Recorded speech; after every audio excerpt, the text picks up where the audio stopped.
मराठी माणसांच्या आनंदमध्ये आपले खूप खूप स्वागत. नवीन व्हिडिओ पाहण्यासाठी लाईक करा, सबस्क्राईब करा आणि बेल बटन दाबा. श्री गणेशाय नमः. ज्ञानेश्वरी अध्याय 6.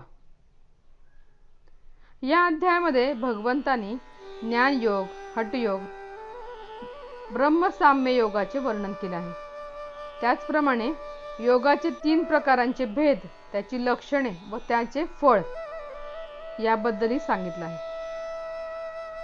व यांची प्राप्ती कशी करून घ्यायची हे देखील थोडक्यात सांगितले. प्रथम निष्काम कर्माचे अनुष्ठान करून साधकाने चित्त शुद्ध केले पाहिजे.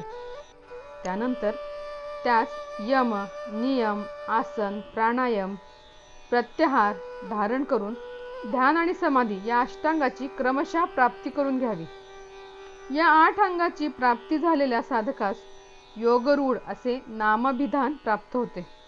योग याचा अर्थ जीवाचे ब्रह्मांशी जवळीक जोडलेले साधन. हठयोग करण्यासाठी एकांतवास असावा लागतो. ध्यानयोगासाठी मात्र कर्म अनुष्ठानाची मर्यादा न सोडता गृहस्थाश्रमात राहून साध्य करता येतो. हा योग साध्य होण्यासाठी एकांत असावा लागतो.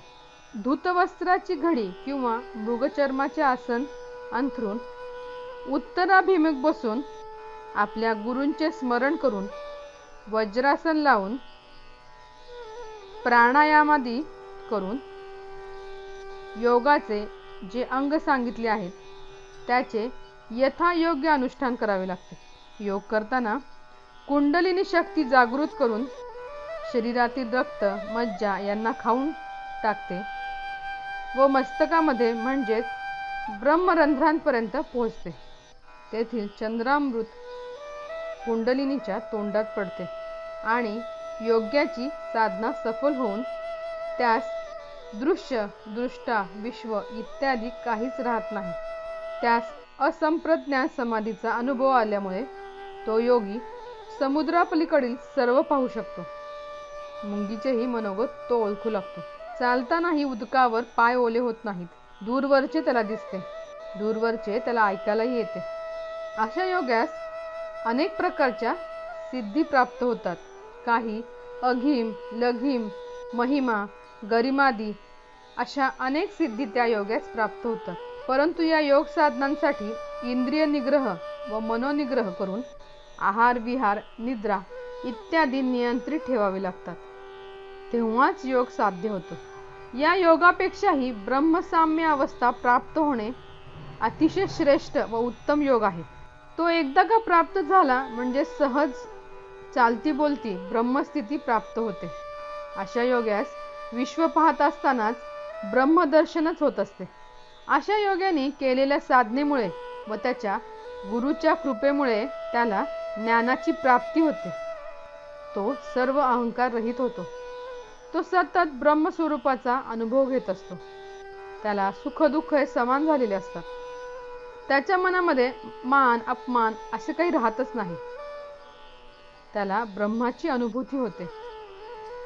त्यामुळे तो कुणाचे गुण दोष पाहत नाही, कुणाचा द्वेष करत नाही आणि तो आनंदामध्ये कायम मग्न असतो. म्हणून भगवंत अर्जुनाला म्हणतात, हे अर्जुना तू योगी हो. भगवंताला अर्जुन म्हणतो, हे भगवंता, वायुवेगाने भ्रमण करणारे हे मन अति चंचल आहे. तेव्हा हे मन साधक कसा नियंत्रित करतो? त्यावर भगवंत म्हणतात, सतत अभ्यास साधनेने त्यास सहज साध्य करता येते. अर्जुन म्हणतो भगवंताला, हे भगवंता, ही साधना साध्य करताना जर त्या साधकाचे आयुष्य संपले व तो पूर्ण अवस्था प्राप्त होण्यापूर्वीच गेला तर त्याला कोणती गती प्राप्त होते? त्यावर भगवंत म्हणतात, अर्जुना, त्याला मोक्षा वाचून अन्य गती कशी मिळेल? ज्याप्रमाणे एखादा प्रवासी सूर्यास्त झाल्यामुळे आपल्या ठिकाणी पोहोचू शकला नाही, परंतु सूर्योदयानंतर तो तेथूनच पुढे आपल्या स्थानाकडे चालू लागतो. म्हणजे त्याला काही मागे यावे लागत नाही. त्याचप्रमाणे साध्य प्राप्तीसाठी साधना करीत असताना योगी मध्येच मृत्यू पावला तर त्यास पुढे शुद्ध, पवित्र, श्रीमंत, शास्त्र संस्कारयुक्त पारमार्थिक अनुकूलता असलेल्या कुळात जन्माला येऊन मागे केलेल्या साध्यामुळे बालपणीच सर्वज्ञता प्राप्त होते व तो जसा जसा मोठा होईल त्याप्रमाणे पुढील साधनेला प्रारंभ करून ब्रह्मस्वरूपा स्थितीला प्राप्त होतो. म्हणून अर्जुना, तू योगी हो, असे सांगून श्री ज्ञानेश्वर महाराज हा 6वा अध्याय संपवतात. हरिओम.